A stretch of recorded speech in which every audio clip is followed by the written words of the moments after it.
After my husband died, my neighbor offered to help maintain the property. I kindly declined. The next week, my shed was ransacked, my gutters were stolen, and I was reported for neglect. But the utility bill spike revealed he was stealing something more than sympathy. When my husband Rick died of pancreatic cancer, everything fell apart. We lived in Lancaster, Pennsylvania, one of those towns where everyone knows everyone, but no one really knows anything real. People wave.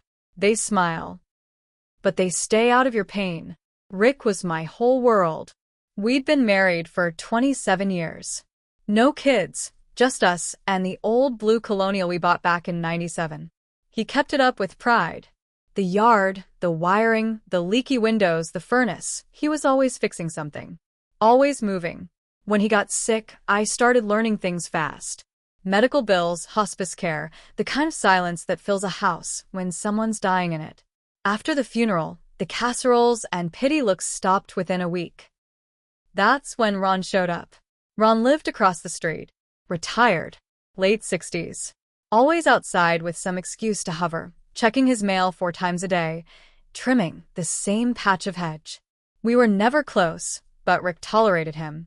Said Ron was harmless, just lonely. I wasn't so sure. A few days after Rick's funeral, Ron knocked on my door with a lasagna and that smile that didn't match the situation. He offered to help maintain the property. No charge, he said. Just being neighborly.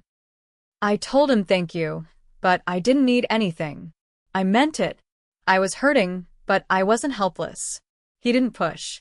Just nodded like he understood something I didn't. That's when things started to change. One morning I walked out to the shed and found the door open. The lock had been cut clean. Inside, drawers were pulled out, old tools strewn across the floor. Nothing was missing that I could tell, but it felt like a violation. Like someone had been testing how close they could get. 3 days later, the west side gutters vanished. Not torn. Removed. Like someone had gone up with tools and taken them off on purpose. That side of the house faces Ron's property. Then, the code violation showed up in my mailbox. Neglect warning from the county. It said I had overgrown grass and damaged structures. The grass had been mowed the day before. The only damage was what someone else had caused. I knocked on Ron's door to ask if he'd seen anything strange. He smiled again. That same empty, smug smile. Some people don't belong in a house that size all alone, he said. I walked away shaking. That night I started locking every window, every door. I stopped opening the curtains. I stopped sleeping. Then, the utility bill came. It had nearly doubled.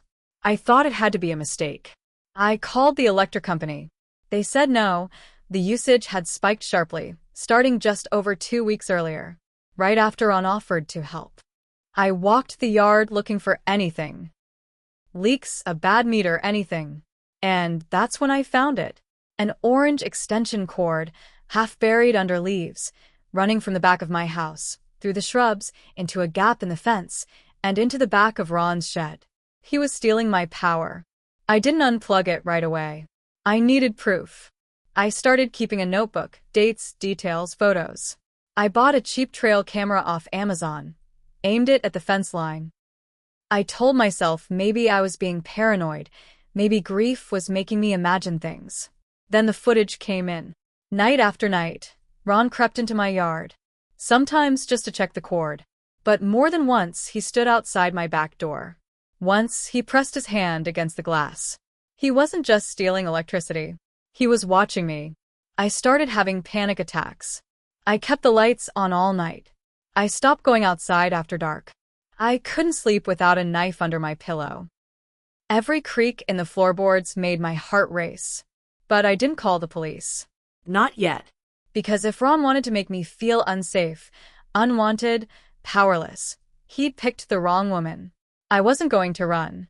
I was going to ruin him. And I was just getting started. I stopped feeling safe in my own home. Every time I passed a window, I checked to see if Ron was out there. Sometimes he was. Just standing on his porch, arms crossed, staring. No wave, no nod, just that sick calmness that people have when they know they've got you cornered. I stopped talking to other neighbors. I didn't know who Ron had talked to or what lies he might have told. He'd lived here longer than we had. He had roots, stories, people who trusted him. I was just the widow across the street. I felt isolated, boxed in. The trail camera caught more. One night, around 2:30 a.m., Ron brought a ladder into my backyard. He climbed up the side of my house and aimed something toward the bathroom window. A flashlight. I could see the beam flicker through the blinds. I don't know if he was trying to look inside, or if he was testing how close he could get before I reacted. I printed stills from the video and hid them in a folder. I still hadn't gone to the police. Not because I didn't want to, but because I knew how these things go. A widow, living alone, no witnesses, no physical break-in. They'd write it off as paranoia or grief. So I played along. I waved at Ron when I saw him, forced a smile. One day, I even brought over a pie someone from church had dropped off, just to keep up appearances. He looked surprised but smug, like he'd won something. But behind the scenes, I was preparing. I bought more cameras, hidden ones. One in the mailbox, one facing the driveway, one inside the hallway, aimed at the front door. I changed the locks. Put fake signs in the yard about alarm systems I didn't even have yet. Then I finally hired someone, a real electrician from 2 towns over. Paid him cash to check every line and confirm what I already knew. Ron had tapped into my outside outlet and run it directly to a shed. That was theft. Real theft. But it got worse. That same week, I got a notice from the township. Ron had filed a complaint saying I was running an illegal home business, that I was storing hazardous materials in the shed, that I had strange men coming and going at all hours.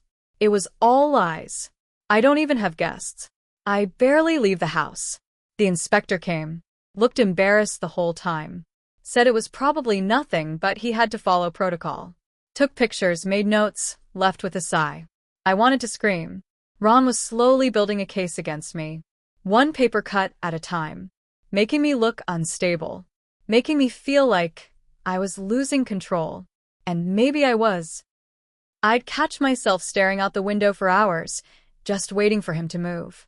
I stopped answering the phone. I didn't go to church anymore. I didn't want to answer the questions. Didn't want to hear the pity. I just wanted it to stop. But then Ron made a mistake. He started telling people I had dementia. I found out through Sarah, a clerk at the local pharmacy. She said Ron came in and told her I was having episodes. Said I needed someone to check in on me, maybe even make some decisions for my own good. He was trying to take everything, not just my home, my credibility, my sanity, my ability to defend myself. That's when something inside me cracked. I wasn't just going to stop him. I was going to make him regret every step he'd taken into my life. And I was done waiting. The day after Sarah told me about the dementia rumor, I stopped pretending. I unplugged the extension cord from my outdoor outlet and threw it back over the fence into Ron's yard. Not gently. I waited by the window. 5 minutes later, he was out there, staring at it like someone had just shot his dog. That night, all the security footage vanished. Every SD card in every camera was wiped. At first I thought maybe they'd malfunctioned. But when I checked the timestamps, the last thing each one recorded was a dark shape moving across the lens. Then nothing. Someone had taken them out one by one. I knew who. I'd been logging everything: dates, photos, video stills, even handwritten notes. I had the electrician's written statement. But with the footage gone, the police would only see gaps. No direct footage of Ron cutting the power. No video of him by the windows. Just my word and a stack of disconnected events. And then I got a call from the township. Ron had submitted a request for an elder wellness check through Adult Protective Services. He claimed I'd been wandering the neighborhood at night, confused, and that I'd been seen talking to people who weren't there. It wasn't just harassment anymore. He was trying to lay the foundation to have me declared mentally unfit. If that stuck, he could push to have me removed.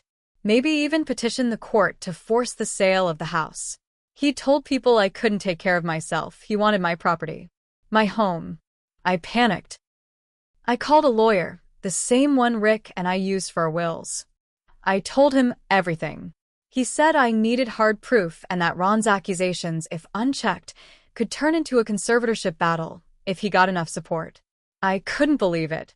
I was being hunted in plain sight by a man I used to wave at across the street. I bought new cameras, ones that backed up to the cloud. I started logging into the system from a burner phone. I told no one. I didn't even use my home Wi-Fi anymore. I drive to a library 2 towns over just to access the footage. But then something happened I didn't expect. I started seeing a second figure on the cameras. At night. Someone shorter. Moving with Ron. Sometimes staying behind while Ron checked the cord or circled the house. It wasn't a stranger. It was his niece. The one he'd once mentioned helped clean his shed. I did some digging quietly. Turns out she worked part-time for a local realty firm. And recently, a property transfer request had been filed with the township office, listing my address. Not a sale. A pre-survey to prepare for a possible short-term reacquisition in the event of owner incapacitation. It was fake. It had to be, but it was on file. Someone was laying groundwork for something bigger. And it meant only one thing. They thought they could make me disappear. They thought no one would believe me. And they were almost right. But I wasn't finished.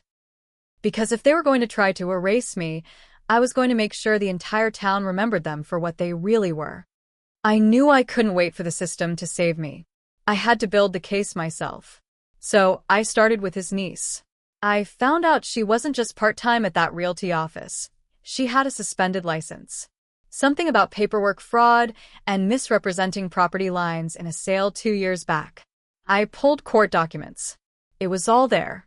A pattern of deception. I made an anonymous call to the realty firm and let them know her name was showing up on township records again, connected to a property she'd known. I sent copies of the documents I'd found. I didn't hear back, but the next time I checked the county office, the pre-survey on my house had been quietly removed. Then I went to the police. But this time, I didn't show up with shaky hands and blurry camera screenshots. I came in with timestamps, video clips backed up to multiple cloud accounts, notarized statements from the electrician, and records from the power company showing usage from the shed line. I even had voice recordings. Ron bragging to another neighbor at a barbecue about how some people don't even know what's being sucked out of their house. The officer I met with was different this time. He took his time. He asked follow-up questions. He brought in a second investigator. I left the station feeling like, for once, they were listening. And then I went to the township office in person. I met with the supervisor. I calmly explained that I'd been harassed, stalked, and lied about. That the neighbor who filed multiple complaints against me had also trespassed, vandalized my property, and stolen power from my home. I handed her a printed binder of everything: dates, names, photos, even the inspection report from the electrician. 2 days later, Ron got served. Not just with a cease and desist for harassment. He was charged with misdemeanor theft, trespassing, and filing a false public report. It wasn't prison time, but it was real. It meant court. It meant records. It meant his name would no longer carry that smug weight around the neighborhood. And then I played my final card.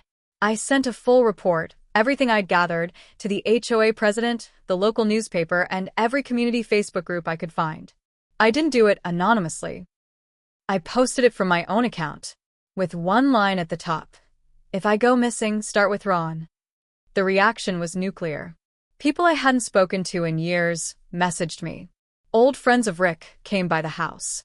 Turns out Ron had done this before in smaller ways: pushed people out, manipulated elderly neighbors, snatched up properties under shady circumstances. No one had put it together until now. His niece lost her last shot at reinstating her license. The realty firm issued a public statement distancing themselves from her. And Ron? His world got smaller. No more porch lurking. No more smiling. People crossed the street when they saw him.